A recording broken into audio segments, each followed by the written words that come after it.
Climate finance is a really big part of what has to happen. We know that this climate transition is an enormous transformation. Globally, we estimate that the cost of this transition is around £50 billion a year on year for the next 20 or 30 years.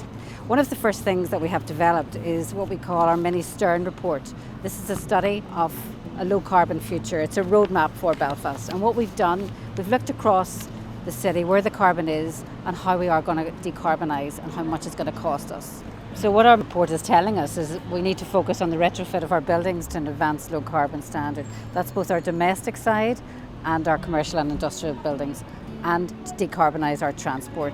We already know that if we can generate renewable energy locally close to home, we keep that money in the local economy. It's estimated that £1.8 billion leaves Northern Ireland. That's our spend on fossil fuel. So if we can keep that money in the local economy, and you have people with more money in their pockets. We've put in a bid to UKRI to establish a climate platform in Belfast. And what that will do uniquely is bring investors together with investable projects in Belfast. And we're talking to the banks, the building societies, everybody from Ulster Bank to Danske, the Bank of Ireland are involved with us on that new platform. So it's a really exciting opportunity, and it's a really great route to get the money flowing into Belfast to get projects done.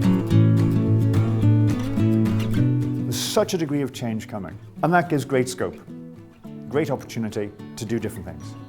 So we are going to change. Things are going to be different in the next 5, 10, 15 years. And in that space, people can recycle more, people can retrain, people can learn more about their local environment. They can engage with more community-type aspirations. So much of the circular economy is going to filter through in terms of community engagement. A lot of university research is going on in this space about how to mine waste materials to use them as building blocks. So I think the whole manufacturing chain will also change. There could be some high-value jobs in this and high-end jobs in this as well, as we begin to use things differently after they're discarded. So the importance of tourism cannot be underestimated. 20 years of tourism growth has created jobs for our residents and for our communities. Our market has changed, the global tourism market has changed.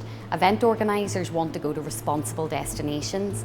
Visitors are very mindful of their impact on the environment now, I think, coming out of COVID in a way that they never have been before. We are partnering with Belfast City Council to get 50% of all of our businesses and our partners to have a third-party sustainable certification, and that really is a commitment. That's a commitment to sustainable practices, to waste, to reusing, to food waste and different programs there, and we're going to bring our whole industry behind us in that journey, and we're going to do that in the next 12 months. 50% of our businesses will be certified.